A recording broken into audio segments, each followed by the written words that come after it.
बिस्मिल्लाहिर्रहमानिर्रहीम। अस्सलाम वालेकुम। कैसे हैं आप सब। तो आज यूनिक सी रेसिपी जो आपके साथ शेयर करेंगे वो है चिकन पकोड़ा की रेसिपी।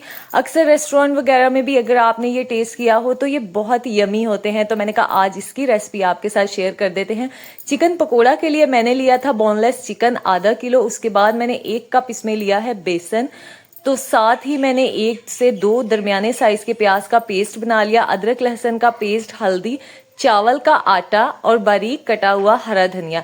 मसाला जात में इसमें जीरा, साबुत धनिया, नमक, कुटी हुई लाल मिर्च और उसके बाद हम इसमें डालेंगे पिसा हुआ गरम मसाला। अच्छा, थोड़ा सा मैंने चिकन पाउडर भी ले लिया इसमें डालने के लिए, वो टेस्ट को ज़रा और मज़ीद अच्छा कर देगा।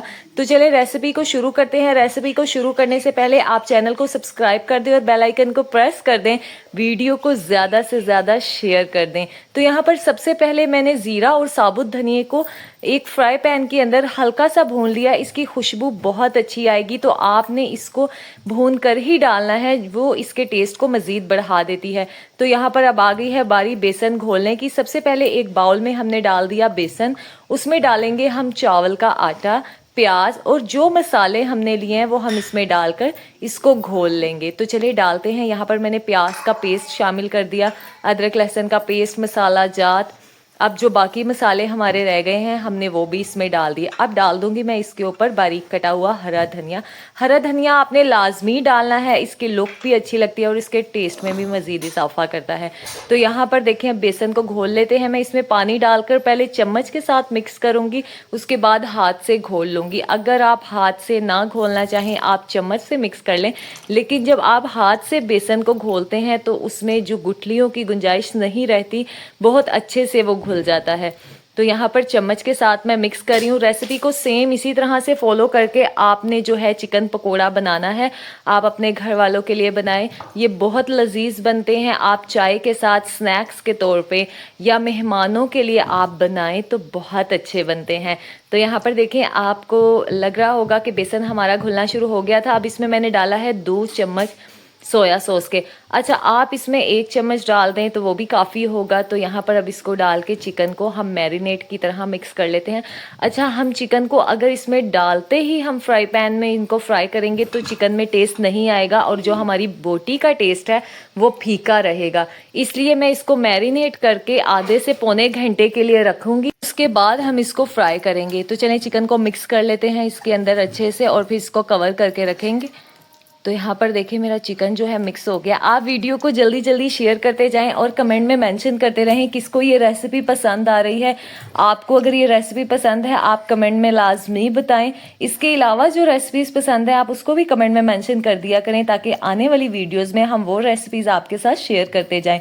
तो ये देखिए यहाँ पर मैंने इसको मिक्स कर लिया। तो अब इसका वेट करते हैं ताकि चिकन जो है हमारा अच्छे से मैरिनेट हो। तो यहाँ पर हमारे जो है आधा घंटा गुजर गया था और मैंने अब इसको चेक किया है तो चिकन जो है आपको देख के लग रहा होगा कि अच्छे से मैरिनेट हो गया है। तो अब हम इसको फ्राई कर लेते हैं। एक फ्राई पैन में मैंने ऑयल डालकर रख दिया था गर्म करने के लिए। बिल्कुल मीडियम फ्लेम के ऊपर हमने इसे फ्राई करना है। आपने आँच को ज़्यादा तेज़ नहीं करना, क्योंकि अगर आंच ज़्यादा तेज़ होगी और बेसन जल्दी से जल जाएगा, लेकिन जो चिकन है हमारा वो कच्चा रह जाएगा। तो अब मैं यहाँ चम्मच के साथ एक एक करके जो सारी चिकन की बोटियाँ थी जो मैंने पकोड़े बनाए हैं एक तरह से, वो इसमें हम डाल देंगे।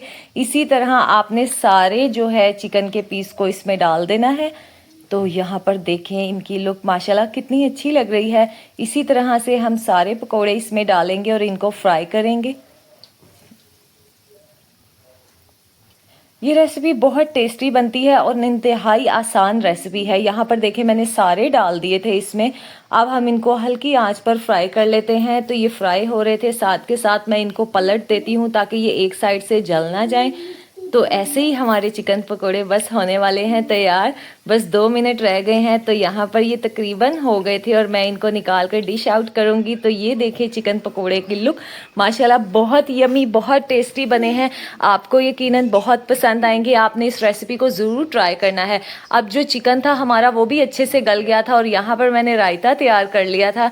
धनिया और पुदीना डाल के दही के अंदर नमक भी मिक्स कर दिया, एक हरी मिर्च डाल दी ताकि जो चिकन पकोड़े का टेस्ट है वो इससे और ज़्यादा अच्छा लगे हमें। अगर आप केचप के साथ खाना चाहें तो तब भी अच्छा लगेगा, लेकिन रायते के साथ बहुत ज़्यादा अच्छा लगता है। तो ये हमारे चिकन पकोड़ा की फाइनल लुक। उम्मीद है आपको पसंद आई होगी, तो चैनल को सब्सक्राइब कर दीजिएगा। मिलेंगे अगली वीडियो में। अल्लाह।